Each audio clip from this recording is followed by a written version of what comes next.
Good afternoon, everyone, and thank you once again for joining me this afternoon for my latest and most likely my last COVID-19 update.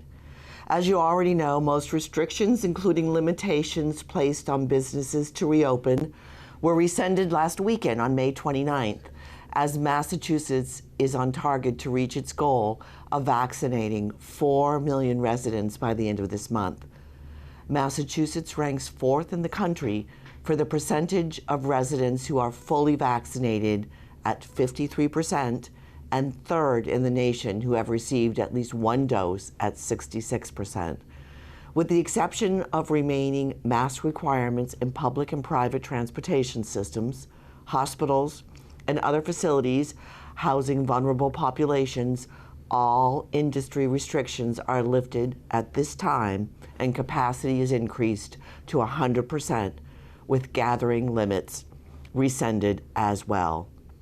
To support the full opening, the state is also taking measures to assist with open meeting law requirements and special permits for continuing the expanded outside dining at restaurants. Public meetings have been suspended during the pandemic, but we were allowed to be held electronically as long as the public had access. These provisions will currently remain in effect to allow for more planning on permanent changes to the meeting structures. Electronic streaming capabilities have proven to be very successful during the pandemic. We are currently reviewing our public meeting processes over the summer and are already experimenting with an in-person and hybrid model where some people are in attendance while others can access the meeting electronically. Also, special permits that were issued for expanded outdoor dining and alcohol service will also remain in effect for our local businesses.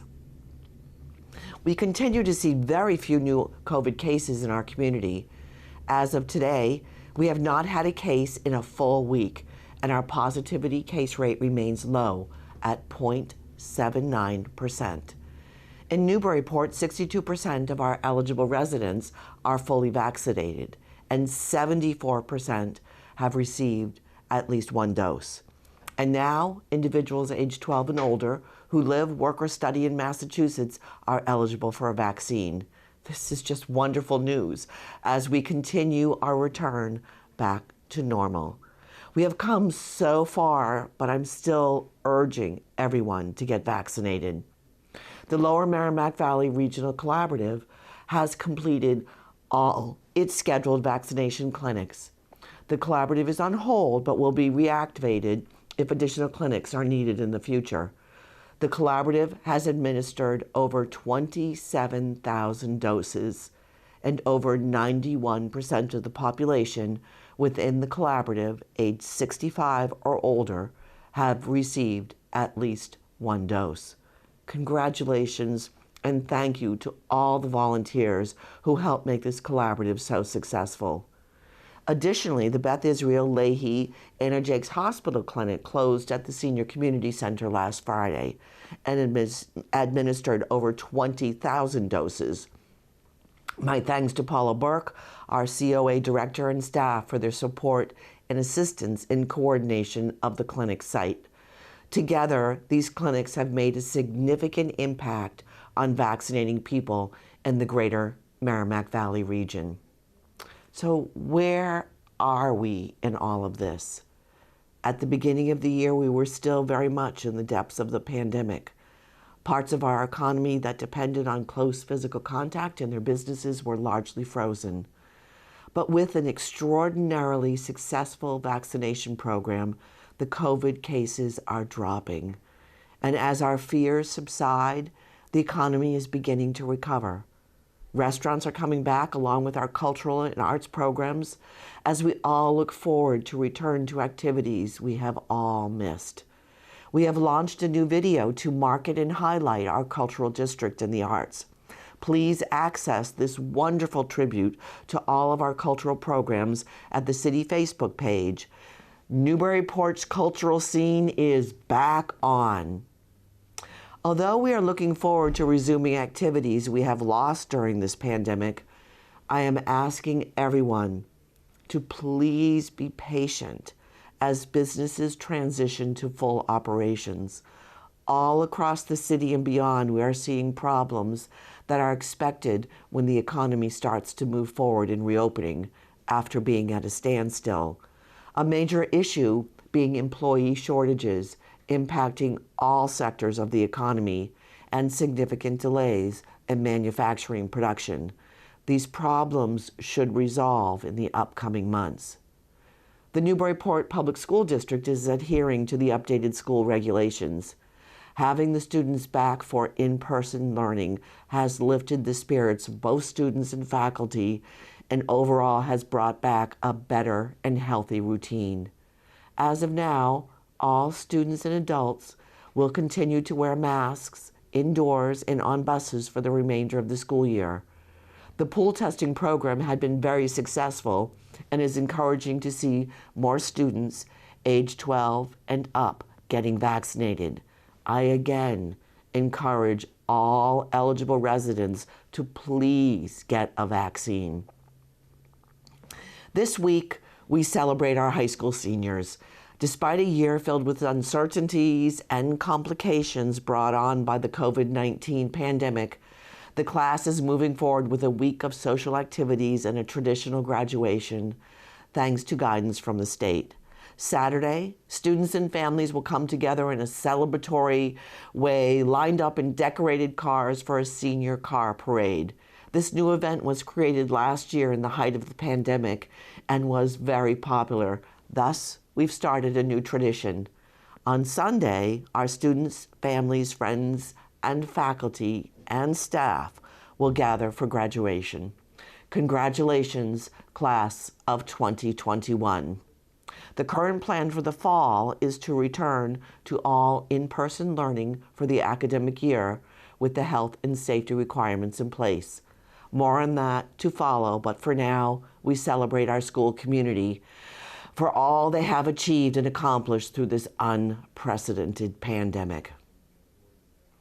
Our Diversity, Equity, and Inclusion Alliance will be hosting a series of virtual community discussions on June 8th, 15th, and 29th. The purpose of the dialogues is to create a safe space where all voices can be heard and perspectives can be shared. In particular, the dialogues are designed in response to incidents of racism, including actions of a former superintendent, Rupert A. Knock, and his treatment of a black student at graduation, and the presence of symbols, including the thin blue line flag being flown at the police station.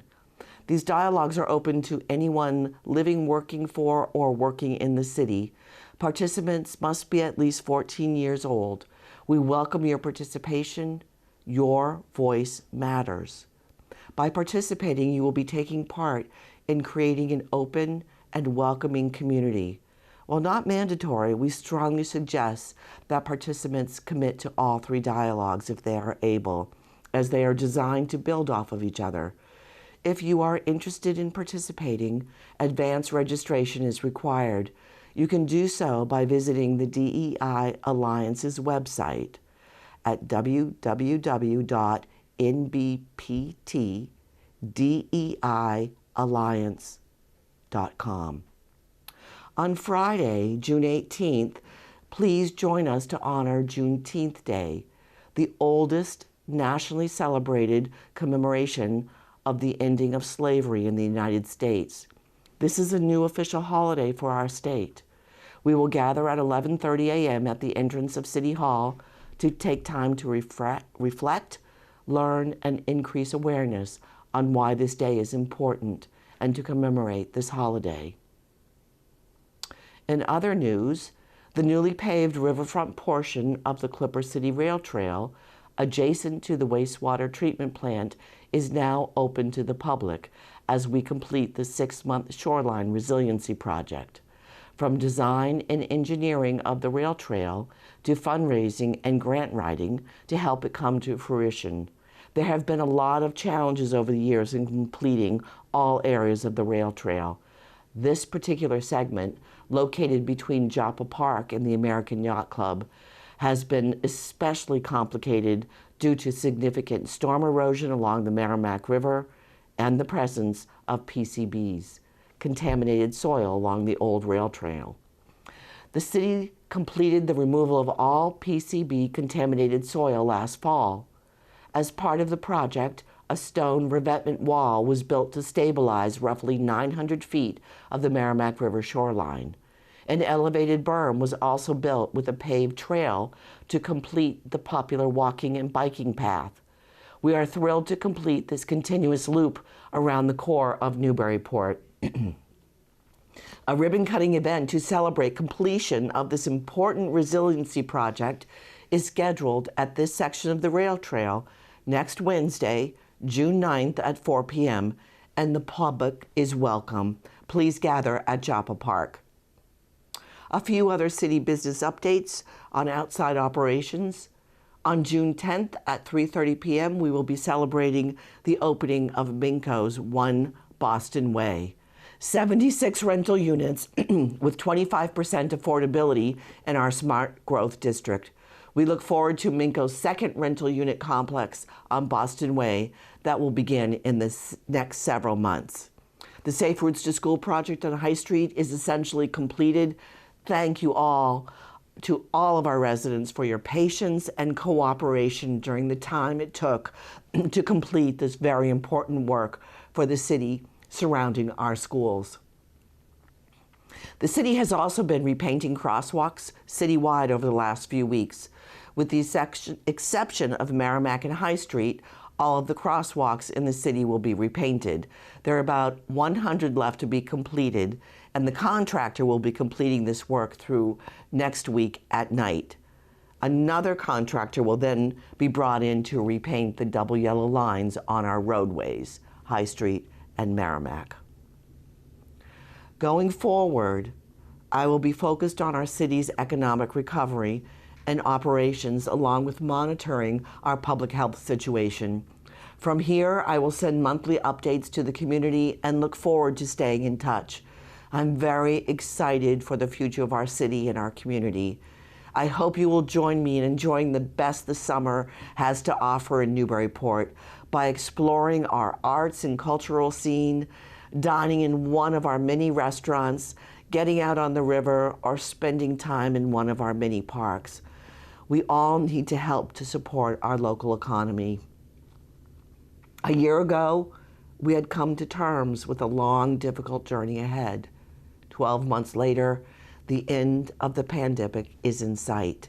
It's much too soon to declare victory, however, but we can be optimistic for our future. We deserve it. Have a wonderful weekend, get outdoors, and enjoy the sunshine. Thank you.